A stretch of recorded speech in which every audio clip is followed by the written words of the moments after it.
आज बिल्कुल देखिए, बाइक सवार कुछ लोग आए थे, जो जानकारी मिल रही है, और हिजबुल्लाह खान को गोली मारकर फरार हो गए। हालांकि हिजबुल्लाह के बैकग्राउंड पर जब आपको नजर डालेंगे तो ये 2018 से 2020 में लश्कर में रिक्रूटमेंट का काम किया करता था, और कोई खांखोर करके कोई जगह है पाकिस्तान में, वहां पर बाइक पे सवार कुछ अज्ञात बदमाश आते हैं और गोली मारकर फरार हो जाते हैं। हालांकि इस रिक्रूटर जो कि लश्कर के लिए लोगों को रिक्रूट करता था, भर्ती करता था लश्कर के लिए, तो एक बड़ा नेटवर्क भी इसका था। और जिस तरीके से दूसरी तरफ हम दाऊद इब्राहिम के बारे में चर्चाएं सुन रहे हैं और लश्कर के एक रिक्रूटर को गोली मार देना, तो कहीं ना कहीं पाकिस्तान में क्या कुछ चल रहा है वो उसकी जमीनी हकीकत को डिस्क्राइब करता हुआ साफ तौर पर नजर आ रहा है। लेकिन कितना बड़ा नेटवर्क है पाकिस्तान के अंदर आतंकियों का, किस तरीके से पनाह उनको दी जाती है, और जिस तरीके से हम आपको लगातार बता भी रहे हैं कि दाऊद की सिक्योरिटी को लेकर पूरे फ्लोर को सैनिटाइज कर दिया गया। तो एक तरफ पाकिस्तान तो कहता है कि वो किसी भी तरीके के आतंकवाद को अपनी जमीन पर पनाह नहीं देता, लेकिन दूसरी तरफ ऐसी कोई वारदात हो जाती है और कहीं ना कहीं सच्चाई सामने आनी शुरू हो जाती है कि दाऊद पाकिस्तान के अंदर ही है।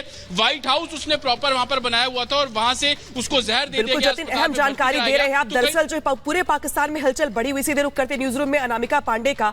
अनामिका, हलचल तो पाकिस्तान के साथ साथ तो हो ही रही है, लेकिन भारत की नजर इस पूरे मुद्दे पर होगी कि आखिर अब अगला कदम क्या होने वाला है, क्या इस पूरे मुद्दे को लेकर अपडेट आ रही है?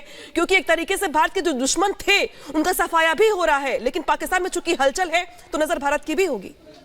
भारत की नजर भी है और भारत ये जानना भी चाहता है, क्योंकि लगातार हमने सवाल पूछते रहे हैं पाकिस्तान से, और केवल दाऊद इब्राहिम को लेकर ही नहीं बल्कि तमाम आतंकवादी संगठनों को लेकर भी, तमाम दूसरे आतंकियों को लेकर भी, हाफिज सईद को लेकर भी हम लगातार ये मांग करते रहे हैं कि पाकिस्तान की ओर से कोई कड़ा कदम उठाया जाना चाहिए। पाकिस्तान ने भले ही कर्नल सिंह ये कहा हो कि हाफिज सईद को हमने जेल में डाल दिया है, लेकिन इस पूरे मामले के बाद अब चीन भी एक्सपोज हो गया है, क्योंकि चीन लगातार आतंकवाद के मुद्दे पर यह कहता रहा है कि पाकिस्तान का इसमें कोई हाथ ही नहीं है। हाफिज सईद को लेकर वीटो का इस्तेमाल करता रहा है, या दूसरे आतंकवादी संगठन को या आतंकियों को इंटरनेशनल लेवल पे कैसे एक्सपोज किया जाए, इसमें भी चीन का बड़ा समर्थन रहा है पाकिस्तान को। तो अनामिका पांडे हम जानकारी दे रही थी कि जिस तरीके से भारत इस पूरे मुद्दे को लेकर लगातार सवाल उठाता रहा है, पूरे इंटरनेशनल लेवल पे पाकिस्तान को बेनकाब करने की कोशिश करता रहा है, ऐसे में जो बड़ी हलचल मची हुई है पाकिस्तान में, जहां पे पूरे पाकिस्तान में अगर बात की जाए तो अब तस्वीर सामने निकल के ये आ रही है कि जो दुश्मन थे भारत के, उनका सफाया लगातार जारी है। हालांकि इस बीच रुक करते सीधे जतिन का, जतिन के पास जाएंगे कर्नल शैलेंद्र। लेकिन देखिए, जो मेरा सवाल था वो लगातार बना हुआ है। आखिर जब आप कह रहे हैं लायबिलिटी है, ठीक है, मान लिया लायबिलिटी है, पाकिस्तान बेनकाब हो रहा है, ये भी सच है, लेकिन नजर तो भारत की भी होगी ना कि जिस तरीके से जिस मुद्दे को लेकर पाकिस्तान झूठ बोलता रहा है, अब उसे जवाब देना होगा। और एक तरीके से सवाल ये भी कि जिस तरीके से अगर बात करें भारत की, तो इंटेलिजेंस जो एजेंसियां हैं, बाकी जो गवर्नमेंट है, नजर इस पूरे मुद्दे पर होगी भारत की भी।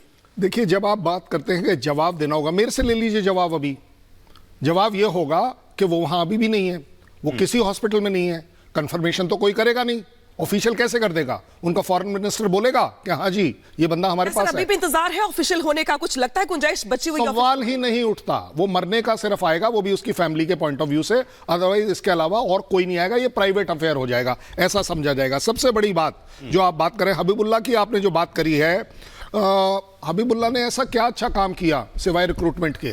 और रिक्रूटमेंट का मतलब है कि उसने उन सभी बच्चों को, नादान बच्चों को पाकिस्तान के इस टेररिज्म के लिए रिक्रूट कर कर उसमें डाल दिया। आपको नहीं लगता कि अच्छा हुआ कि वो गया?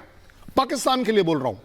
अगर आज पाकिस्तान इस करवट को ले रहा है तो मुझे लगता है इंडिया उसे मदद करना चाहिए, जहां तक वो ना पहुंच पाए हमें पहुंचना चाहिए। आपने हाफिज सईद की बात करी, जो वो जेल में नहीं है, एक सेकंड लगाऊंगा।